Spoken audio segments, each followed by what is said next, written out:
I would like to progress my complaint to OffCom about BBC Northern Ireland and its coverage of Northern Ireland current affairs. I have already submitted the complaint twice to BBC Northern Ireland as the first response did not address the issue complained about, who eventually advised me to submit a third complaint to BBC Northern Ireland Executive. BBC Northern Ireland Executive have failed to reply, or for that matter, even acknowledge my complaint, so I would now like to escalate my complaint to OffCom.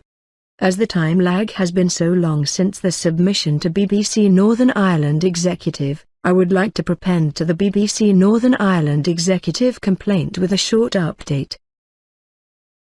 The current BBC Northern Ireland current affairs regime, content and personnel has been getting progressively more Irish Republican for years. When I raised this complaint with BBC Northern Ireland though, I had absolutely no idea that their propaganda had graduated to the extreme level of actually fabricating and gaslighting fake pro-Irish Republican news on, of all places, a BBC public broadcasting channel, in an area of violent conflict, playing with people's lives. Making my previous difficulty with the BBC Northern Ireland content seem trivial.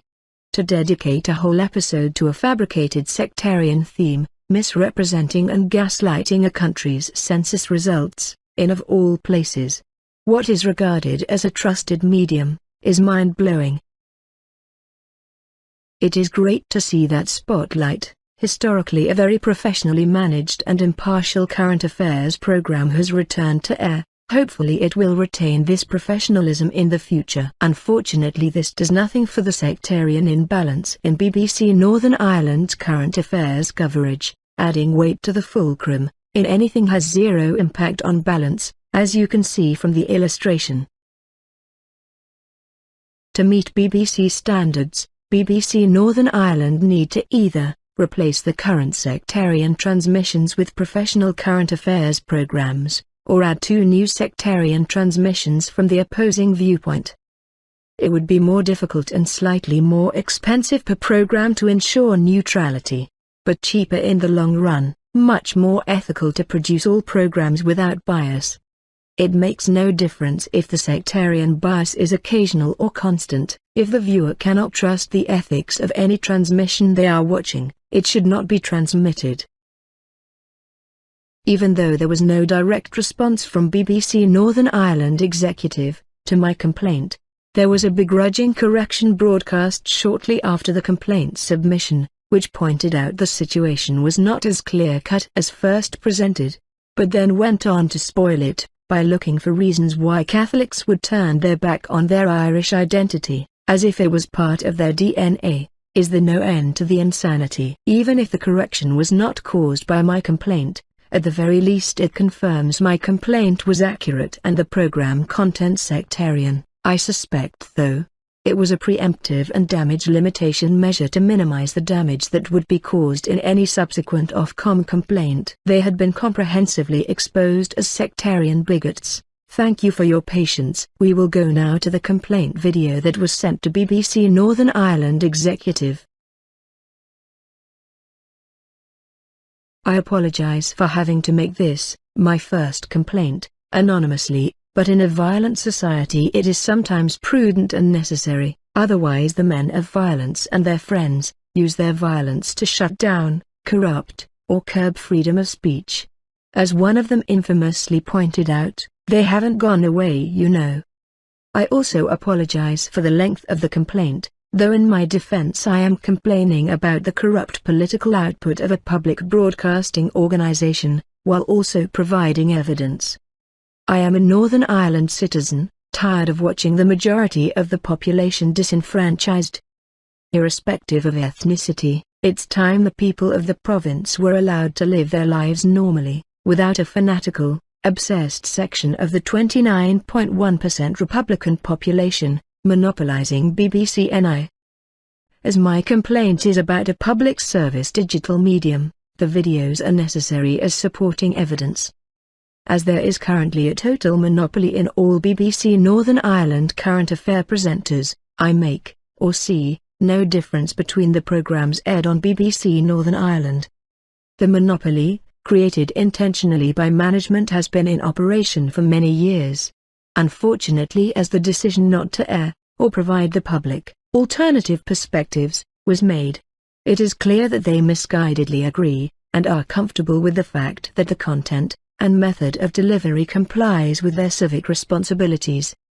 Before detailing my complaint, I would like to make the observation that BBC Northern Ireland complaints procedure is not fit for purpose. It is not a complaints procedure per se, not even a procedure. It is a very basic one-step notification system. This relies on a technique called bouncing, or churn, to make complaints go away. You make a complaint, they give you an adjusted stock reply that may or may not answer your complaint. As there is no automatic escalation to the next stage or direct communication, even if you ask for it to be escalated, as I did on the second submission, you then have to repeat the process to submit another supplemental complaint, in order to progress your problem, making the process as difficult and impersonal as possible for the person complaining. Once this is done a number of times, people will inevitably give up. BBC NI is then off the hook. While not my official complaint, it is the convoluted process I was subjected to while making my complaint, so would be obliged if you could take whatever action you can to help in sorting out the problem. My actual complaint is that BBC NI only serves the fanatical, obsessed activist proportion of the 29.1% of Republicans in NI that would actually vote for a united Ireland in the event of a referendum. The remaining 70.9% of the Northern Ireland population have to listen to a diet of Republican propaganda, left trying to disseminate the truth and facts from the misinformation being promoted. Broadcasters justifying their actions by cynically allowing the exaggeration and convolution of the current relationship between religion and politics, living in the past. BBC NI's parent company BBC are currently in the middle of sorting out a left-wing takeover of their current affairs programs, following an inquiry. They have already replaced a number of high-profile personnel in a process they have only started, and they had multiple presenters to deal with, not a monopoly of one. You would think, with the very public, extremely strong link between the extreme international and often violent left-wing, in politics and the NI Republican parties, a publicly funded BBC NI management would have taken the hint and sorted their problem out before being forced to. The left and right wings in GB corrupt current affairs information by spreading propaganda. The left and right wings in NI corrupt information, spread propaganda, kill and maim people in pursuit of their ambitions. It is infinitely more important to sort out the problem in NI, to save lives. To expand, just like the BBC historically, discrimination and propaganda generated in BBC Northern Ireland manifests itself in a number of ways. Really simple basic questions like, what would be the practical and financial benefits or debits for someone identifying as a Northern Ireland citizen in joining a united Ireland, are never, ever discussed, and in some cases blocked by the presenter when raised by others. This is the information that is critical to NI citizens to equip them with the information they need to make an informed decision on their future. Questions are also in some cases banned without explanation, such as when unionists compare their current political abstentionist actions with previous and current extensive abstentionist behavior of Republican political parties. They are told that is not up for discussion, we will discuss that at another time, ignored or simply move on. Medium enterprises, that's what they want. These are points that we made, absolutely we made to Sinn Féin when you kept the Assembly down for 1,044 days, Chris, because on the issue that mattered to you. All right. This is We're out of time, folks. We have to have this change, we have to get stability in Northern Ireland. Okay, well, I think you both want stability. Republican political parties are currently abstaining from taking their seats in Westminster, for political objectives. The Republican position is totally hypocritical. Keeping this discussion out of the public debate at all costs is BBC NI's top priority. The public must not be reminded of the Republican hypocrisy. BBC NI realized that this would totally mess up their Republican propaganda, but blocking the discussion has also exposed their bigotry and sectarianism. The more ardent a pro-union representative is, the more he is treated in a hostile, offensive, abusive, condescending and aggressive manner, while extreme Republicans and even reformed murderers or terrorists are treated with civility and courtesy. All you have in this interview, Mark, is, from your perspective, an opportunity to deride, to demean TUV and the people who vote for us. Now, if you think that isn't sending, if you think that, just like sorry, I did no, with no, Column East. no, if you think Those aren't that, my if you think that isn't those sending, those are the if you elected think that figures. isn't sending a very clear message that you and the BBC are in the business of trying to demean the people. One unionist politician was even asked why he bothered to stand for election, every individual's basic right in a democracy. Challenging, even aggressive interviewing keeps democracy healthy, politicians honest and the public well informed. If in contrast that aggression is targeted at one section of the community, with the other section treated in a sympathetic, considerate and friendly manner, you have straightforward discrimination. No Republican has ever had such regular assault on their views or character in BBC. The problem is so bad that on a regular basis you get the interviewer and Republican representative ganging up on the unionist. In this clip, the interviewer openly smirks at the unionist when he is being aggressively questioned. Behavior that would be unacceptable in a normal social environment, let alone on television. There are also many instances that Republican guests sit smugly back smirking at unionists when they see them under pressure. Videos of this are available on my channel. For Republicans, a totally safe environment, free of stress, risk and danger-free, they know they will not get embarrassed by difficult questions, and if any do arise, the interviewer will help them out, by changing the direction of the discussion, finishing the discussion altogether, or just totally disallowing the challenge. They have nothing to worry about, they don't get the same treatment as unionists. The current BBC NI policy is misrepresenting and causing division in the Northern Ireland population, but then remember the old adage, divide and conquer. Maybe that's what it's supposed to do. Complaints of bias in BBC NI are common from both unionist politicians and others. Religion is a consistent tool in BBC NI, used as propaganda to polarize the community, causing division and violence, with Roman Catholics constantly labeled as Republican supporters, as supporters of a united Ireland, all Protestants as unionists and all unionists as supporters of the DUP, in spite of very clear evidence that this divide is much more complex than that, as it was historically. Dr Paul Noland talking about the challenge for unionism in these figures earlier today. He said the numbers point to the fact that unionism is on an ice floe that's melting. Do you accept there's only one direction this is going? Well, we've heard a lot of very dramatic language today, but the reality is there hasn't been a significant change from what we heard during the election. The figures are roughly the same, so there's nothing new here. Northern Ireland and Northern Ireland identity is a very complex thing. We've known that for a long time. We have a number of minorities on both from either community and in the centre. So we're now a Northern Ireland of minorities. We've been in that position for many, many years. So I think that maybe people need to calm down a little bit.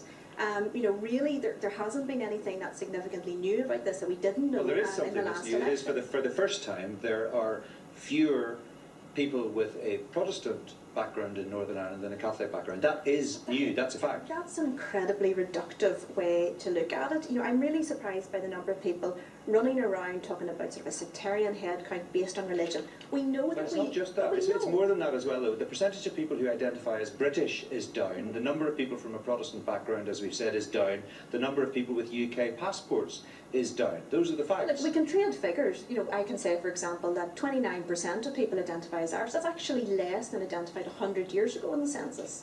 There are figures that we can talk about here, but the reality is this census reflects really the election figures that we saw in the last Assembly election, and I think we need to be really careful. In this day and age, of course, we're living in a much more secular society, so I think less people are identifying as Protestant or Catholic, but we cannot simply assume by somebody's religion what way they would vote in a border poll. And I'm really quite dismayed by the types of people running around using that in that way. We shouldn't be reductive, we shouldn't be sectarian on this. The reality is, everything is still to play for. Dr Paul Noland, a person BBC NI misquoted in one episode to justify their sectarian rants. The actual quotation from Dr. Paul Noland was, "If it appears to be standing on an ice floe that is shrinking beneath its feet." BBC NI claimed that what was said was, "Unionism is on an ice floe that is shrinking beneath its feet." The original statement was speculative. The BBC NI quote was definitive. With just a little more reading they could have discovered that what the doctor was referring to was unionism being redefined as a more up-to-date model, with old-fashioned unionism shrinking. The whole point of this complaint, and the good doctor is agreeing. With a little research they would also have discovered that the good doctor had rubbished the premise they were presenting on a number of occasions. Dr. Paul Noland, quote 1. Though, the point that not all Catholics are nationalists is generally accepted but frequently forgotten, when forecasts are made, and this matter, when it comes to discussion of the census and a potential border poll. Dr. Paul Noland, quote 2. Is this then the unionist nightmare coming true? Not if past voting patterns provide any guide to future electoral behavior. The demographic shift in favor of Catholics has not translated into any significant advance in the nationalist vote since the Good Friday Agreement. Dr. Paul Noland, quote 3. Mr. Noland pointed out that although 45% identified in the 2011 census as being from a Catholic background, only 25% claimed an exclusively Irish identity. Dr. Paul Noland, quote 4. He highlighted another statistic. Roughly, he said, the share of the Sinn Féin SDLP vote in 1998 was 39%, and the share of the Sinn Féin SDLP vote today is 39%. It hasn't changed. Notice the word illusion in the first quote, the basis of whole BBC NI program. The premise they presented on the program was an illusion. BBC NI made sure Dr. Paul Noland was not on the program in person to present his views to the public, ensuring he didn't spoil their fairy tale with the truth. BBC NI had used the Catholic majority to justify their program about the census in the first place, a fact, there was a majority, but an illusion that it was currently a threat, sectarian and propaganda, without the other comments to balance the program. A common-sense qualification that a Catholic head count should not be used when it comes to discussion of census data, or potential border poll implications, as even with a majority, it wouldn't change the status quo, was nowhere to be found from BBC NI. If BBC NI had been accurate, not selective on the information they transmitted, there would not have been a program. It was only news, by ignoring the facts, would only be useful as propaganda, if transmitted in the way it was. The Northern Ireland population were misled and division promoted. In what other country would it be allowed to have such an oversimplified sectarian head count transmitted as serious political debate? Well, even historically it wasn't true. In Northern Ireland it is getting increasingly more complex with time. Which could be why Republicans seem to be getting panicky and clutching at historical straws. BBC NI would appear to be trying to create a sectarian crisis, appealing to the tribal instincts of sections of the population, to increase support for Republican ideals by appealing to sectarian community loyalties. Propaganda, in other words.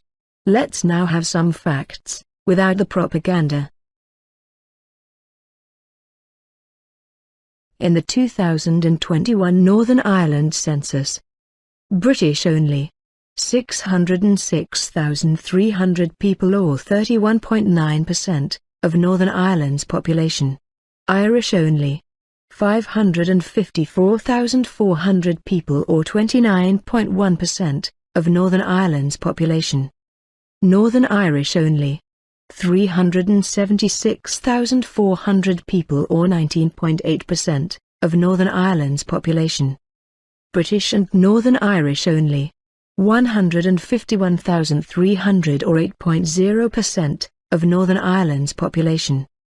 Irish and Northern Irish only, 33,600 or 1.8% of Northern Ireland's population.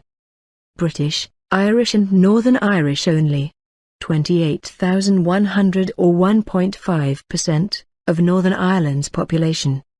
British and Irish only, 11,800 or 0.6% of Northern Ireland's population. Other only, 113,400 people or 6.0% of Northern Ireland's population.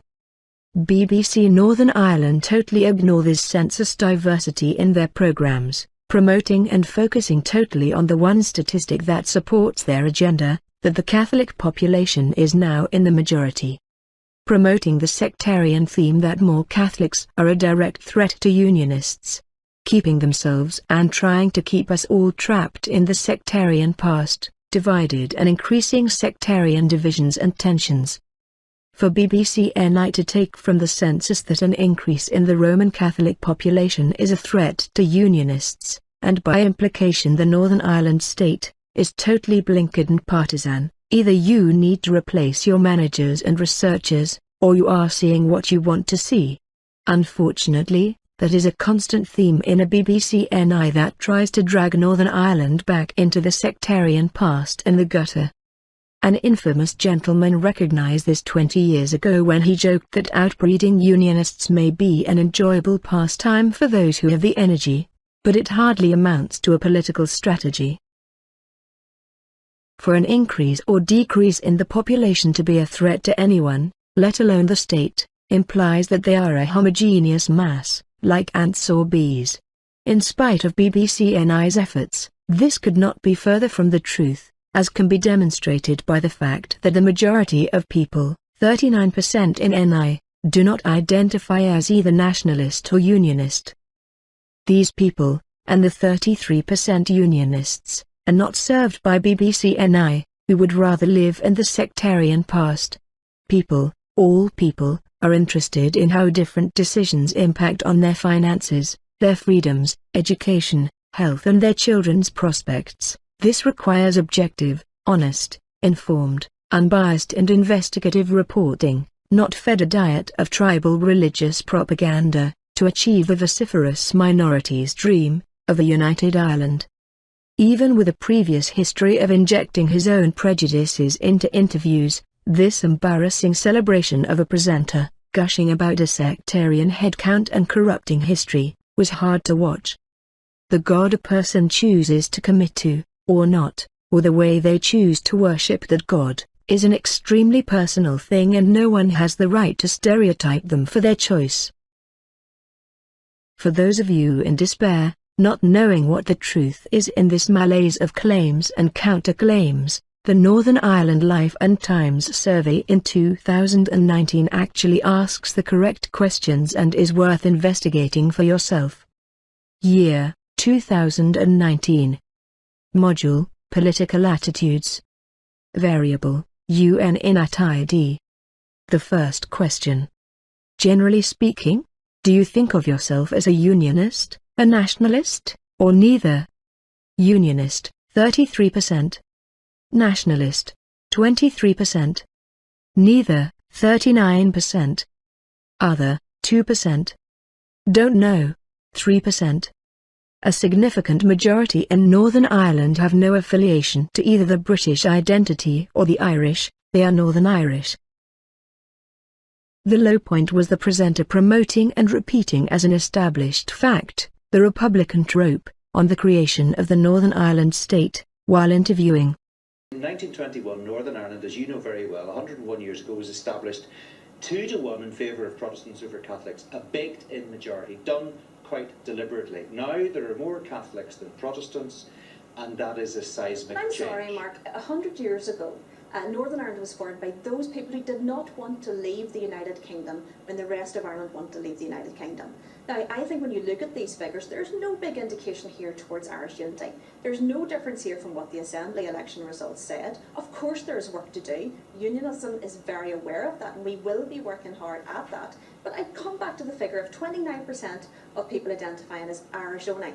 That is not any indication of a progression towards a united Ireland position. When you look at people identifying as British and Northern Irish or Northern Irish, very, very clear that that is significantly larger than the other group. So we can use these figures in various ways, but I would really caution people. This idea of talking about Catholics and Protestants as if it's some kind of a sectarian battle is incredibly reductive and, quite frankly, I think insulting to the people of Northern Ireland. You can be any religion and believe in this United Kingdom, and that's Northern Ireland and the Republic of Ireland's creation were violent and traumatic for the whole population of Ireland, but the subsequent disagreements since the end of British rule should not have come as a surprise to anyone.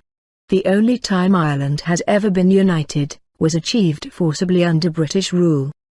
The cultural differences and freedoms in what was a fledgling republic and Northern Ireland were massive. Republicans can't have it both ways. If Northern Ireland's creation was sectarian, then the Republic of Ireland's creation was also sectarian. They did sign the agreement and create the conditions for it. Eamon de Valera worked closely with the Catholic Church to formulate the 1937 Constitution, which imposed religious restrictions in medicine, education and employment, making the Republic of Ireland one of the most Catholic countries in the world. In any democracy you have a choice: follow the religious zeal of the majority, or accommodate the ethnic mix of your population, taking the minority population with you. By governments ignoring the minority in the Republic, and subsequently in NI, largely because of abstentionism, the road to violence was laid. Leading up to, and in the early years of both states, nobody comes out well. To single Northern Ireland out, in this political and religious malaise, in an attempt to rewrite history, stigmatize and delegitimize it, because the population in Northern Ireland exercised their democratic right to protect their rights in a violent conflict and stay in the UK, is pure propaganda.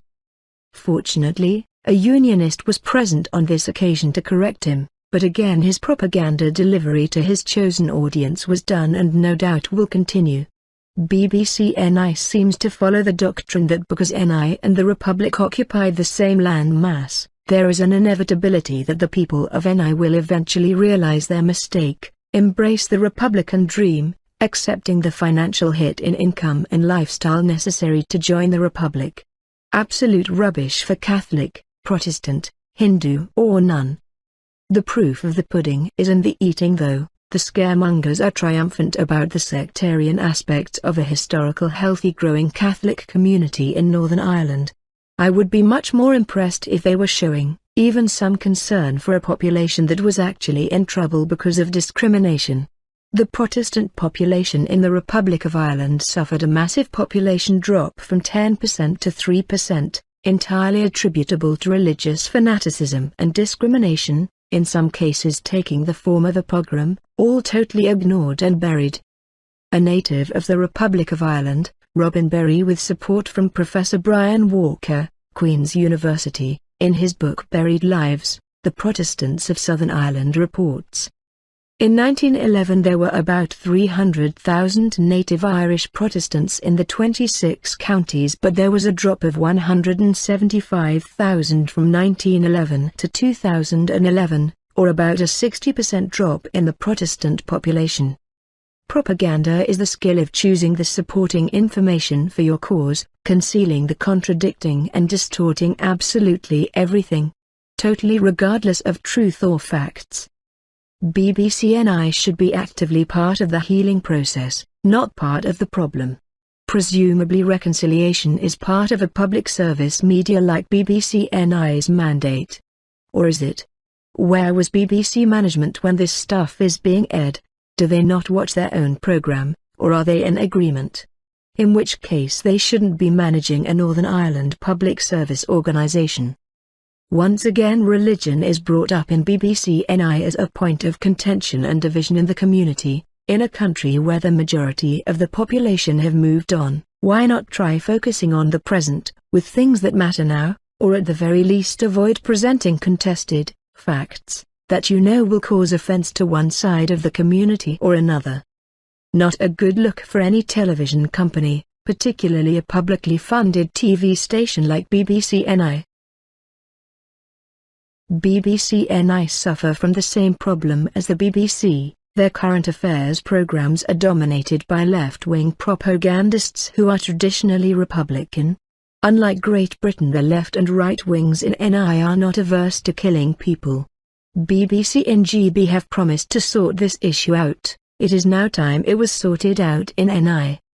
Interviewers use their position to spread propaganda to support of their Irish Republican views in interviews, by making incorrect assertions and not challenging contentious statements from Republican-minded interviewees.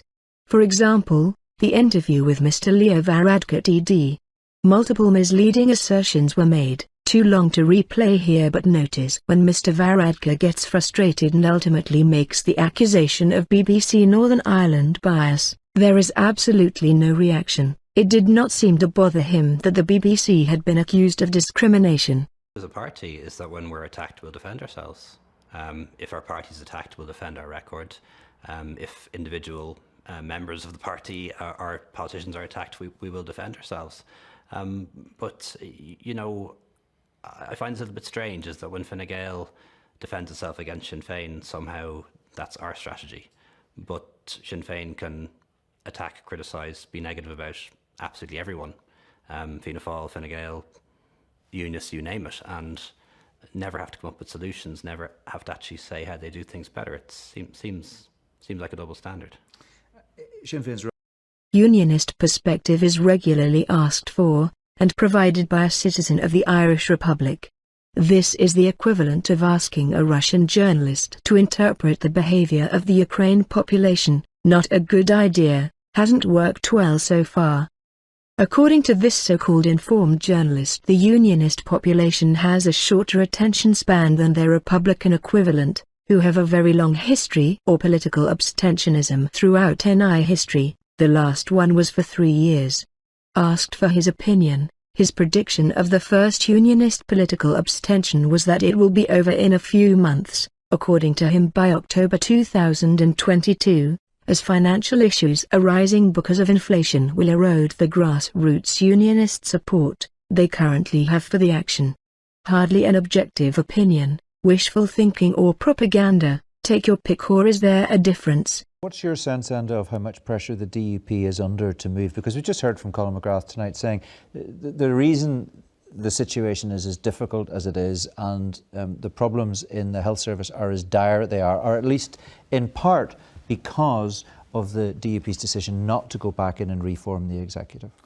Well, I don't think right now the DUP feels under pressure because they say they're hearing it on the doorsteps that people are telling them to stand firm, to stay strong, see this process through. We've also had recently, of course, the poll in the Belfast Telegraph saying that Unionists were comfortable with the position adopted by the DUP. Now, I think that picture could change come the autumn time whenever people start, after their summer break, if you like, starting to assess their finances, see, for instance, the cost of living crisis starting to bite. Then you might see some pressure coming on the DUP. And I think there is a sense within government that perhaps whenever the legislation moves to the House of Lords, that could be this junction, if you like, where the DUP might well decide to support this election of a Speaker, paving the way for the return for the Assembly, because we do know that they're going to do that return.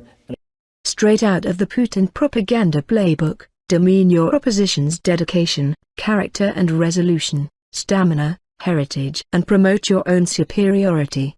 This is all pure fantasy, designed to encourage Republicans. As you can see from the Republican gentleman nodding in agreement, but with absolutely no evidence or basis in fact. There was no Unionist representation in the whole programme to give balance to what is not only a seriously ridiculous proposition, but is also extreme sectarian racial profiling, by a BBC spokesperson and employee, with no knowledge of the Northern Ireland Unionist population, to even base this sectarian opinion on. The law in Northern Ireland requires equal representation of both sections of the community, which by any measure is not happening currently in BBC Northern Ireland current affairs reporting, so they are in breach of the legislation.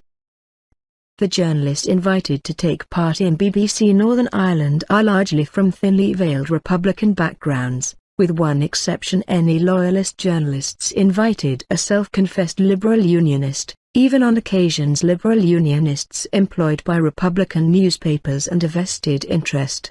Not quite a level playing field. This has been detailed in previous videos, so I will not waste time here, repeating it. Expecting the public to accept that while they are not allowed to redesignate themselves in the census without the authorities reclassifying them into a designation they didn't choose. A journalist, on the other hand, can change designation on BBC NI by simply changing jobs from a Republican newspaper, promoting Republican ideology, to a liberal newspaper. This is sufficient qualification for them to appear on a BBC NI show, providing an opposition viewpoint and balance to an advocate of extreme Republican ideology on the show. Ridiculous. It is simply a method of ensuring that the show sticks to the Republican agenda, but creates the illusion of balance. This happens on a weekly basis. On some occasions the whole panel is made up of representatives with a thinly disguised Republican history. It is BBC NI's responsibility to ensure their programs represent the whole community, and that those invited on to represent a community actually do. There is nothing wrong with a program espousing Republican views, but for every Republican program there should be one espousing the benefits of Northern Ireland staying independent, with the practical benefits of being part of the United Kingdom, the financial, social and economic pitfalls of a united Ireland. Everyone paying the license fee is entitled to the same service.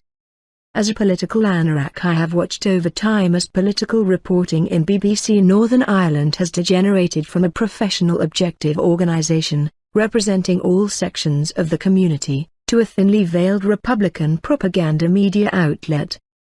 As member of a growing section of the community, neither Irish or British, but a Northern Irish citizen, with no religious or political affiliations, the fastest growing section of the community, it's insulting to be ignored by BBC Northern Ireland. Presenters would have you believe there are only two communities.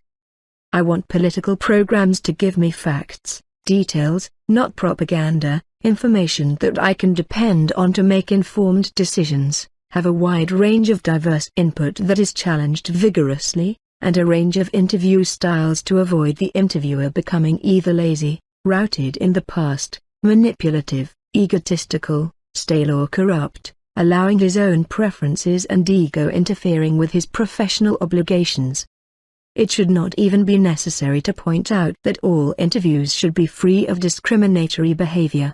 It is quite simply extremely lazy, institutionally sectarian and asking for trouble to allow one presenter with a historical association with one section of the community to dominate all political output in BBC Northern Ireland. A whole generation of young journalists from all sections of the community, but particularly unionists, are being cheated of their opportunity to progress in the media industry. Please give Northern Ireland a public television service that leaves the past behind, holds all politicians to account equally, serves all sections of the community, challenges propaganda, not perpetuate it, a service we can all be proud of. Sectarianism and propagandist come in all forms. Because you wear a suit on television, does not exclude you. It's really obvious why Irish Republican propagandists frequently distort the facts to exaggerate the significance of religion in Northern Ireland. It's impossible to understand why a seasoned professional journalist outside Russia, North Korea or China obviously would deliberately distort information to deceive and try to manipulate the public.